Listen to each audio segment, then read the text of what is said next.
नमस्कार दोस्तों, स्वागत है आपका। मैं भी डॉक्टर चैनल पर। दोस्तों, हम स्वास्थ्य के 10 महत्वपूर्ण कदमों के बारे में बात कर रहे हैं। आज हम 9वें महत्वपूर्ण कारण के बारे में बात करेंगे, जो है कि अपने जीवन में कम से कम नमक का उपयोग कीजिए और 2 विपरीत स्वभाव वाली वस्तुओं को एक साथ ना खाएं। कई बार हम अनजाने में ही 2 अलग स्वभाव वाली वस्तुओं को खाते हैं, जिसका परिणाम यह होता है कि हमारा बीपी, कोलेस्ट्रॉल आदि बीमारियां वैसी की वैसी ही बनी रहती हैं और हम पे दवाइयों का असर भी कम होने लग जाता है। हम डॉक्टर राजीव दीक्षित जी से जानते हैं कि हमें क्या खाना चाहिए और क्या नहीं खाना चाहिए और नमक का उपयोग किस मात्रा में करना चाहिए। और दोस्तों, आपसे निवेदन है कि प्लीज इस वीडियो को स्किप करके ना देखें, नहीं तो हो सकता है आपके स्वास्थ्य से संबंधित कोई महत्वपूर्ण जानकारी पीछे छूट जाए। 9वां नियम है 9th, ये सभी के लिए बहुत आवश्यक है जानना। विशेष रूप से यहाँ जो माताएं आई हैं उनको तो ये बहुत जरूरी है। वैसे तो पुरुषों के लिए भी जरूरी है, भाइयों को भी जरूरी है, लेकिन माताओं से इसका कनेक्शन है सीधा सीधा। वो ये है कि जब भी आप भोजन बनाते हैं और खाते हैं तो कभी भी भोजन में 2 चीज एक साथ ऐसी मत बनाइए जो एक दूसरे के विरोधी है, तासीर में एक दूसरे के उल्टे है। तासीर में एक दूसरे के उल्टे होने का माने कोई ठंडा है कोई गर्म है, ऐसी चीजें एक साथ मत बनाइए। कोई एसिडिक बहुत ज्यादा है कोई एल्कलाइन बहुत ज्यादा है, ऐसी चीजें एक साथ मत बनाइए। तो मैं सीधे बात पे आता हूं, ज्यादा उसको घुमाने की बजाय, कि आप जिन चीजों की एक दूसरे के विरुद्ध तासीर है उनको साथ में ना बनाए ना खाएं। जैसे दूध और दही दोनों एक दूसरे के विरोधी है। दही जो है ना एसिडिक है और दूध एल्कलाइन है। दूध क्षारीय है, दही अम्लीय है। ये दोनों साथ में नहीं खा सकते आप। खाएंगे तो जहर और आपके 20 रोगों का ये कारण बनेगा, दूध और दही साथ में खाएंगे। इसी तरह से हमारे रसोई घर में प्याज है। प्याज कभी भी खाएं तो दूध के साथ नहीं खा सकते, क्योंकि समस्या फिर वही है। प्याज बहुत एसिडिक है, दूध बहुत क्षारीय है, दोनों साथ में खाएंगे तो जहर है। तो जब भी प्याज खाना है, कच्चा खाना हो या सब्जी में खाना हो, दूध की कोई चीज उसके साथ ना हो। खीर खानी है तो प्याज की कोई चीज साथ नहीं होनी चाहिए, और प्याज खानी है तो दूध की कोई सी चीज साथ में मत खाइए।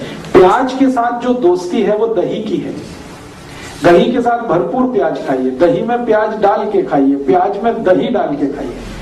हम कई बार सलाद बनाते हैं ना, दही का उपयोग करते हैं, तो प्याज दही बेस्ट कॉम्बिनेशन है सलाद का। तो दही प्याज का कॉम्बिनेशन बनाइए, प्याज दही का कॉम्बिनेशन बनाइए। दूध उसके साथ नहीं, तो दूध के साथ दही नहीं, प्याज के साथ दूध नहीं। इसी तरह से तीसरी चीज हमेशा याद रखिए लाइफ में, शहद के साथ घी कभी मत खाइए। घी और शहद दोनों एक दूसरे के जानी दुश्मन हैं अगर एक साथ खाएंगे तो। वैसे दोनों अमृत हैं, घी भी अमृत है, शहद भी अमृत है, लेकिन साथ में खाएंगे तो यही दोनों जहर है। तो घी और शहद नहीं खाइए। इसी तरह से उड़द की दाल, काली वाली उड़द की दाल दही के साथ कभी मत खाइए। इसको मैं फिर से रिपीट कर रहा हूं, सुनने में गलती मत करना आप इसको। काली वाली उड़द की दाल दही के साथ कभी मत खाइए। हाँ, माँ की दाल।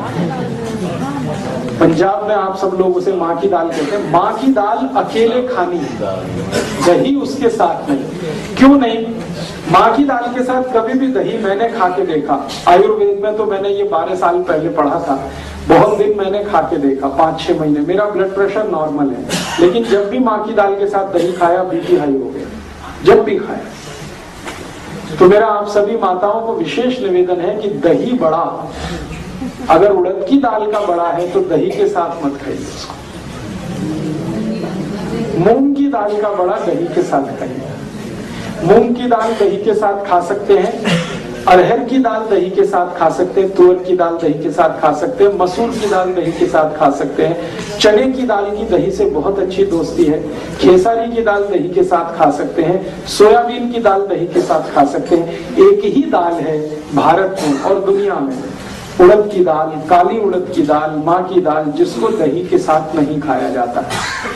कारण एक और है उसका, ये माँ की दाल जो है ना सबसे ज्यादा प्रोटीन वाली है दुनिया में। अगर सबसे ज्यादा प्रोटीन अगर आप निकालेंगे तो माँ की दाल में ही है। और हाई प्रोटीन डाइट का नियम यह है कि उनको किसी भी एसिडिक चीज के साथ नहीं खाया जाए, क्योंकि हाई प्रोटीन को डाइजेस्ट होने में सबसे ज्यादा समय लगता है, और कोई भी एसिडिक चीज है वो हाई प्रोटीन को डाइजेस्ट होने में रुकावट पैदा करती है। तो माँ की दाल के साथ दही नहीं खाना, बाकी किसी भी दाल के साथ दही खाए। फिर आप पूछेंगे कि कोई इमरजेंसी हो जाए, दही भी खाना है माँ की दाल भी खानी है, तो दोनों के बीच में 1 घंटे का डिफरेंस कर दीजिए। माँ की दाल खा के 1 घंटे बाद दही खा सकते हैं, या दही खाने के 1 घंटे के बाद माँ की दाल खा सकते हैं। इसके आगे का एक नियम है जो बहुत जरूरी है आप सबको फॉलो करना, वो ये कि कभी भी दही को नमक के साथ मत खाइए। माँ की दाल के साथ लस्सी 1 घंटे बाद। दही को कभी भी नमक के साथ मत खाइए, दही को हमेशा मीठी चीजों के साथ खाइए। दही को शक्कर के साथ खाइए, दही को गुड़ के साथ खाइए, दही को बूरे के साथ खाइए, दही को खांड के साथ खाइए, दही कभी भी नमक के साथ। क्यों?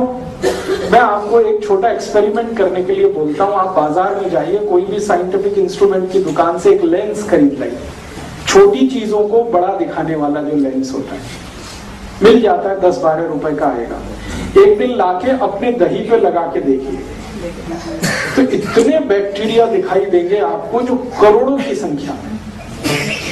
दही के ऊपर लगा के देख लीजिए, वो इधर जाते हुए उधर जाते हुए घूमते हुए टहलते हुए दिखेंगे। ये सब जीवित हैं, और शरीर को ये चाहिए सब जीवित अवस्था में चले, क्योंकि ये बैक्टीरिया दही के साथ जब हम खाते हैं तो अंदर जाके हमारे जो एंजाइम सीक्रेशन है उसको ये बैक्टीरिया बहुत मदद करते हैं। तो दही हम खाते हैं बैक्टीरिया के लिए, जीवाणुओं के लिए दही खाते हैं। दही को आयुर्वेद की भाषा में कहा जाता है जीवाणुओं का घर, और 1-2 नहीं, करोड़ों। 1 कप दही में अगर कैलकुलेट करेंगे 1 करोड़ से ज्यादा जीवाणु। अब होता क्या है कि ये 1 कप दही में जो 1 करोड़ जीवाणु है, ये जीवित आपने खा लिए तो बहुत अच्छा है, शरीर को बहुत काम आने वाले हैं। लेकिन उसी 1 कप दही में 1 चुटकी नमक आपने डाला, 1 मिनट में सारे जीवाणु मर जाएंगे। 1 ही मिनट लगता है उनको मरने। अब वो मर गए तो आपने दही नहीं खाई है, जीवाणुओं की लाश खाई है। वो दही नहीं रह गया, वो जीवाणुओं की लाश हो गया। अब वो अंदर गया तो दही के नाम पे आपने खा तो लिया, लेकिन उसके जो फंक्शन है बॉडी के लिए वो काम नहीं आने वाले। दही फिर वेजिटेरियन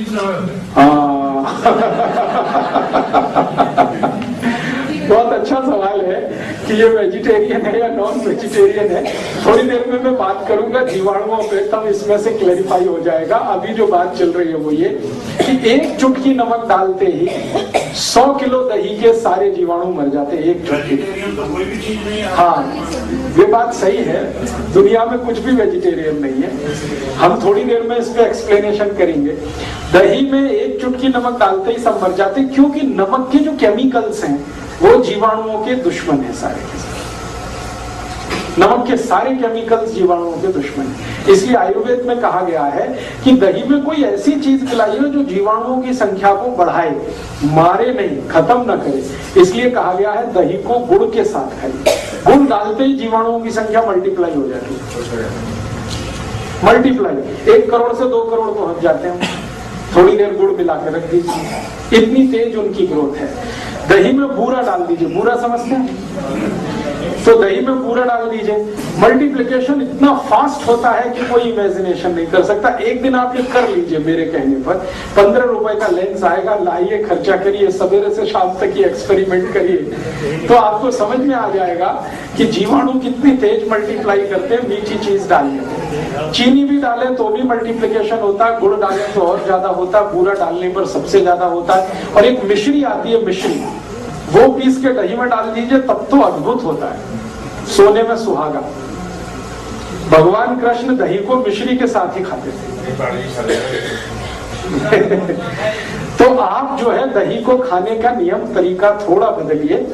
मैंने पंजाब में बहुत लोगों को देखा दही में नमक डाल के खाते हैं या लस्सी में नमक डाल के। ये लस्सी नमक के साथ नहीं खाई जाती, गुड़ के साथ खाई जाती है, खांड के साथ खाई जाती है, चीनी के साथ खाई जाती है।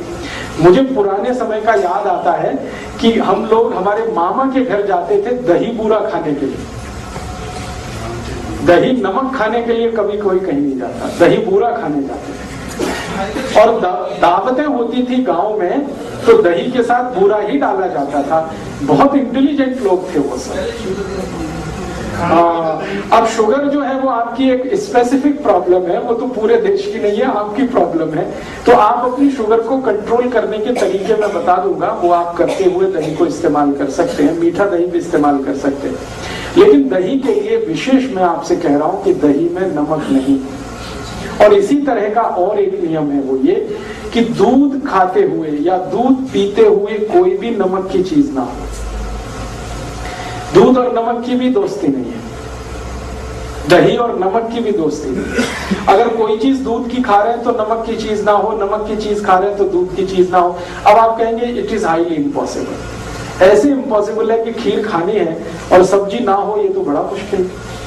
तो मेरा तो आपको रिक्वेस्ट है कि खीर खानी है तो रोटी खीर खाइए या पूड़ी खीर खाइए, खीर को पूड़ी के साथ खाइए, खीर को रोटी के साथ खाइए, सब्जी ड्रॉप कर दीजिए उसके, बहुत अच्छा होगा। नहीं कर सकते हैं तो आयुर्वेद ने उसका एक रास्ता निकाला। वो रास्ता ये दिया उन्होंने कि अगर आप दूध को नमक के साथ खाना चाहते हैं या दूध की चीज के साथ नमक की चीज भी खाना चाहते हैं तो नमक बदल दीजिए अपने घर का।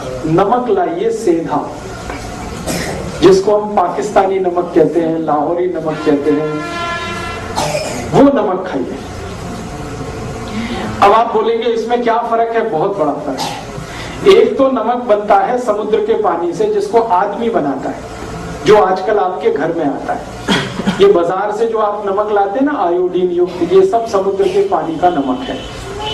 और एक नमक है जो भगवान बनाता है, ईश्वर बनाता है, वो वही नमक है जिसको लाहौरी नमक कहते हैं, सेंधा नमक कहते हैं, कुछ लोग उसको उपवास का नमक भी कहते हैं, फरारी नमक कहते हैं। वो उपवास में इस्तेमाल करने वाला नमक है। दोनों नमक को लेबोरेटरी में जब टेस्ट किया हम लोगों ने, बहुत काम किया इस नमक पे हम लोगों ने, रिसर्च करके, टेस्टिंग कर करके, तो पता चला कि जो समुद्र का नमक है, समुद्र पानी का नमक है, इसमें शरीर के काम आने वाले 3 या 4 ही माइक्रो न्यूट्रिएंट्स हैं। 3 से 4, कभी कभी 3 रहते हैं, कभी 4 रहते हैं। और ये जो समुद्र के नमक को छोड़कर हम सेंधा नमक खाना शुरू करें, पाकिस्तान वाला, लाहौर वाला या उपवास वाला, उसमें 94 तक माइक्रो न्यूट्रिएंट्स, 94।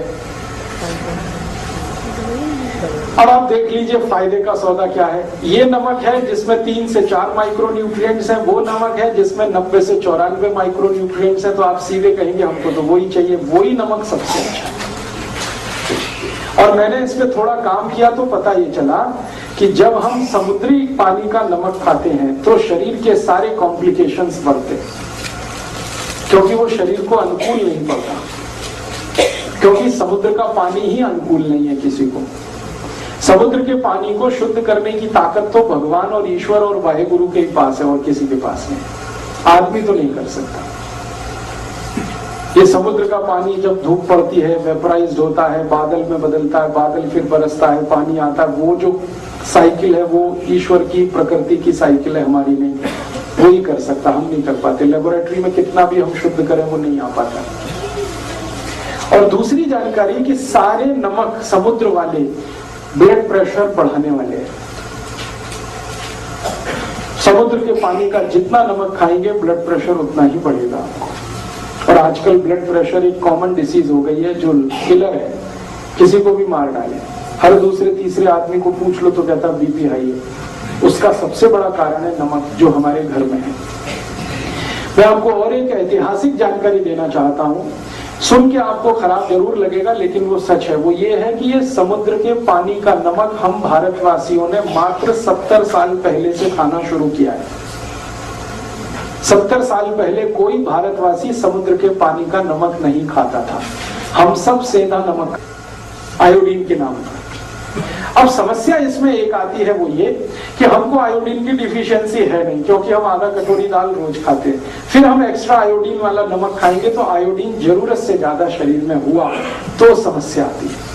और वो समस्या क्या आती है? सबसे बड़ी समस्या आती है नपुंसकता की। सरप्लस आयोडीन जितना भी शरीर में आएगा आपको लगातार नपुंसक बनाता जाएगा, इंपोटेंसी आप में आएगी। और हमारे देश में ये केसेस अब आने लगे हैं। मैं तो डॉक्टर की तरह से भी काम करता हूँ पिछले 12 साल से, और ट्रीटमेंट देता हूँ, निःशुल्क देता हूँ, फुकट में चिकित्सा करता हूँ, इसलिए बहुत पेशेंट होते हैं।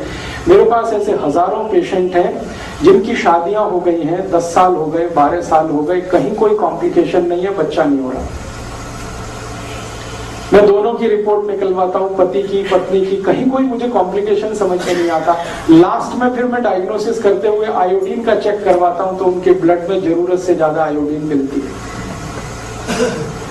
जरूरत से ज्यादा आयोडीन ब्लड में अगर है तो ये क्या करेगी? आपके स्पर्म काउंट कम कर देगी अगर आप पुरुष हैं तो, और अगर स्त्री है तो आपका ओव्यूलेशन का काम खत्म कर देगी, और फिर आप माँ या पिता नहीं बन पाएंगे। ऐसे हजारों केस आते।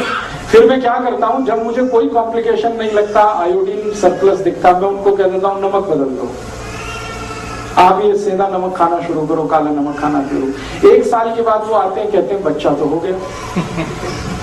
1.5 साल में आके कहते हैं बच्चा तो हो गया। फिर वो मुझे कहते हैं आप तो बड़े चमत्कारी आदमी हैं। मैं कहता हूँ मेरा कोई चमत्कार नहीं है, आप में बड़ी सिद्धि है। ऐसी बातें करना शुरू कर देते। मैं कहता हूँ ये मेरा चमत्कार नहीं, नमक का चमत्कार है।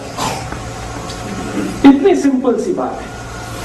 किसी को भी अगर ऐसा लगता है कि उनकी एनर्जी लेवल कम हो रही है, सेक्स पावर कम हो रही है, आप सिंपल इतना ही करो, नमक चेंज कर दो। आपका नमक चेंज करते ही आप देखना आप में चेंजेस आएंगे, मिरेकुलस। तो नमक का हमारे देश में आज के जमाने में टीवी का हैमरिंग कर करके, विज्ञापन कर करके हमारा ऐसा दिमाग खराब किया है कि हर व्यक्ति को लगने लगा आयोडीन युक्त नमक नहीं खाएंगे तो मेरा बेटा ऐसा पैदा होगा जैसा उसका टीवी में दिखाते हैं, या आयोडीन नमक नहीं खाएंगे तो मेरा गला ऐसा हो जाएगा जैसा टीवी में दिखाते हैं, दिमाग खराब हो जाएगा। मैंने कभी नहीं खाया, मुझे ना दिमाग खराब है, ना कोई गहरा रोग है, ना कोई तकलीफ है। ऐसे बहुत सारे लोग हैं।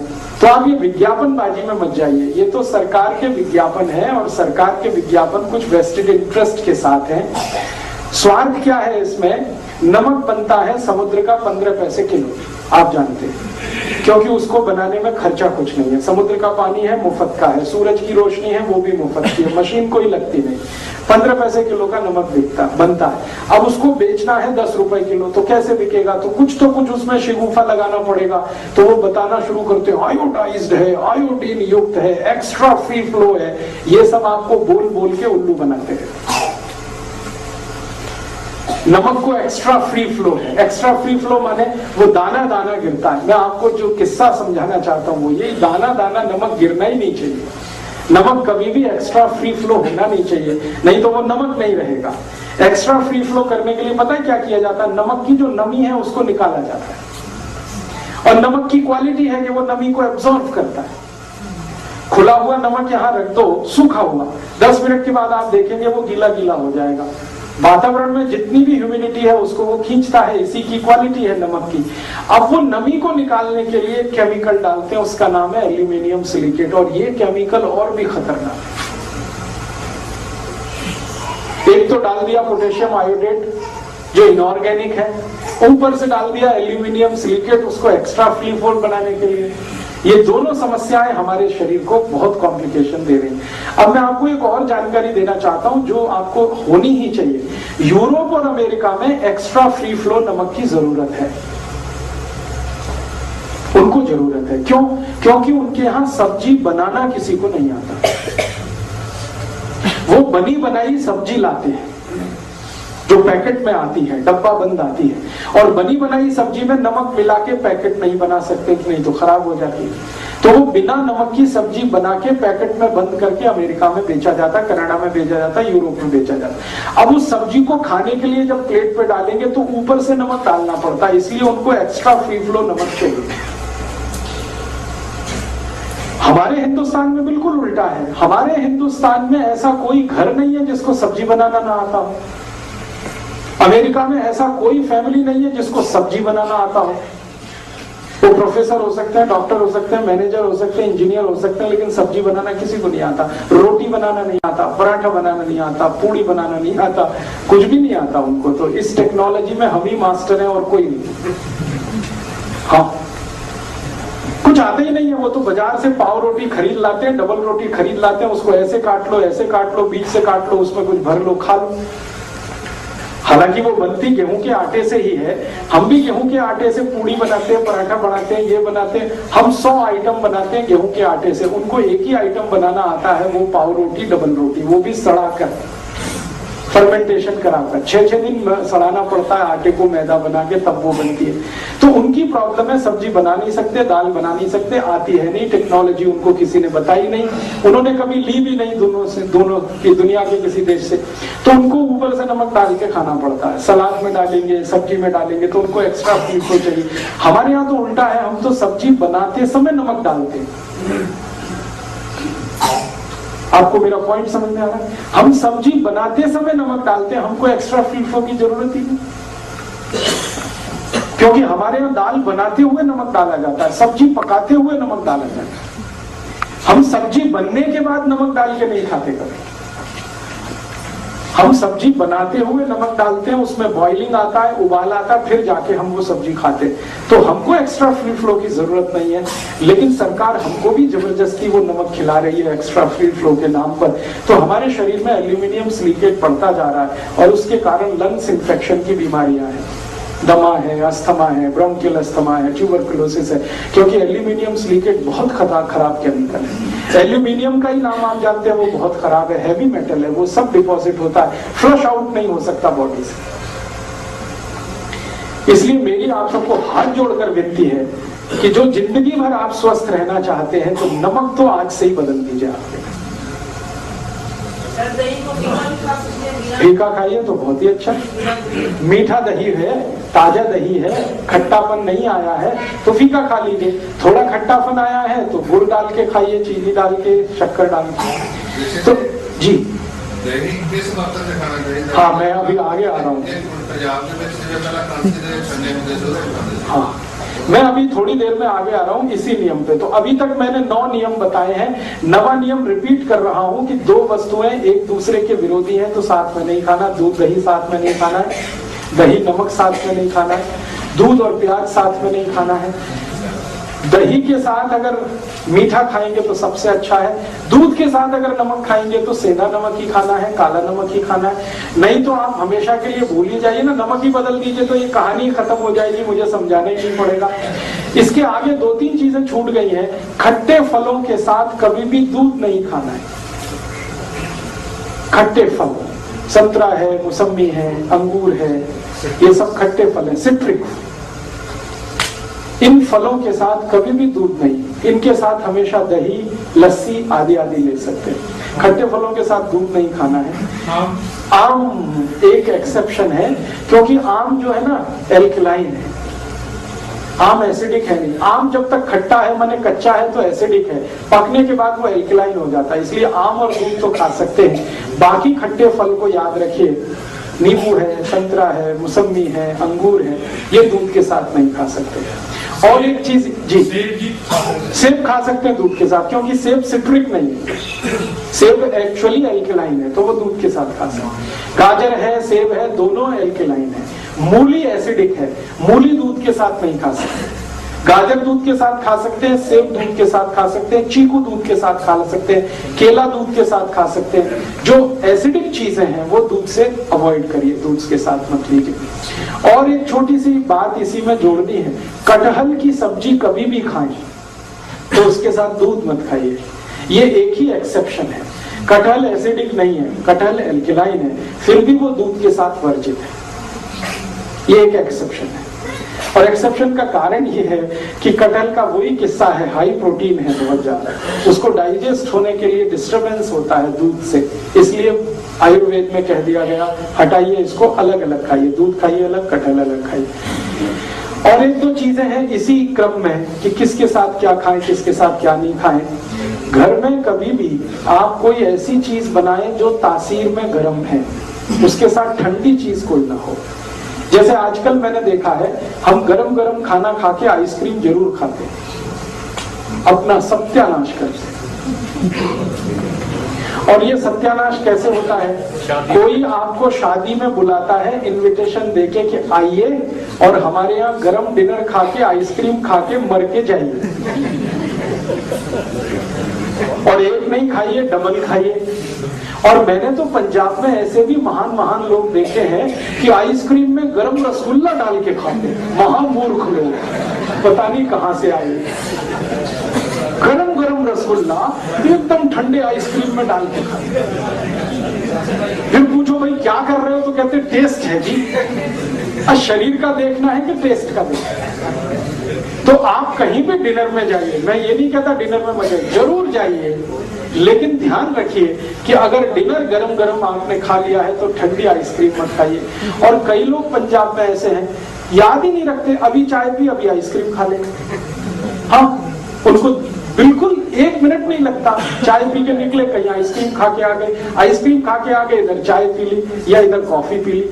तो चाय और कॉफी दोनों गर्म है और आइसक्रीम बहुत ठंडी है, इनका कॉम्बिनेशन नहीं है, बहुत तकलीफ होती है शरीर को। कितने देर बाद खाओ खाने को? 1 घंटा कम से कम। गर्म चीज खाने के 1 घंटे के बाद ठंडी चीज, या ठंडी चीज खाने के 1 घंटे के बाद गर्म चीज। और वैसे मैंने कल आपको सूत्र बताया था, ठंडा कुछ खाना ही नहीं है, क्योंकि आइसक्रीम तो 10 डिग्री से कम की है, वो शरीर को तकलीफ ही देने वाली है। तो आप बोलेंगे फिर आइसक्रीम को कैसे खाएं? गर्म करके खाइए। अगर आइसक्रीम खानी है तो उसको गर्म करिए फिर खाइए। मैं एक अमृतसर गया था एक बार, तो अमृतसर में एक बहुत अच्छी चीज, शायद यहाँ भी होगी, कुल्फी। ये जो कुल्फी है इसको थोड़ा गर्म करके खा लीजिए, आइसक्रीम से बेटर है, 1000 टाइम्स बेटर है। क्यों? हाँ, रबड़ी खाइए ना, तो कुल्फी वो शायद रबड़ी की ही बनाती है, खूब दूध गर्म करके रबड़ी जैसा हो जाता, फिर कुल्फी जमाते। तो कुल्फी को थोड़ा गर्म करेंगे तो रबड़ी जैसा ही हो जाता, वो खाने लायक है। गरम माइक्रोवेव में कर सकते हैं? माइक्रोवेव से अच्छा है गैस का चूल्हा।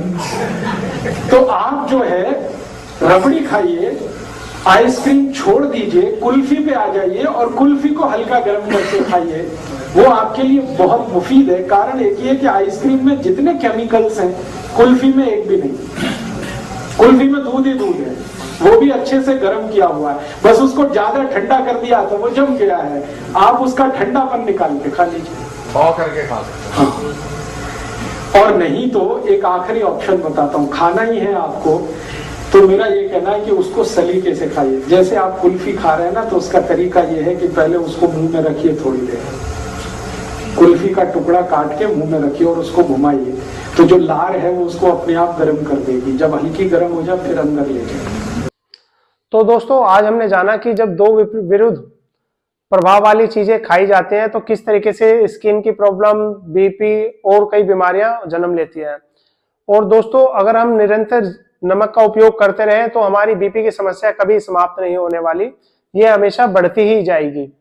तो दोस्तों, मैं आशा करता हूं आप आज से ही इस 9वें महत्वपूर्ण कदम पर ध्यान देंगे और अपने जीवन में नमक और 2 अलग विपरीत प्रभाव वाली चीजों को बड़े ही सोच समझ के अपने जीवन का हिस्सा बनाएंगे और इसके बारे में लोगों को जागरूक करेंगे।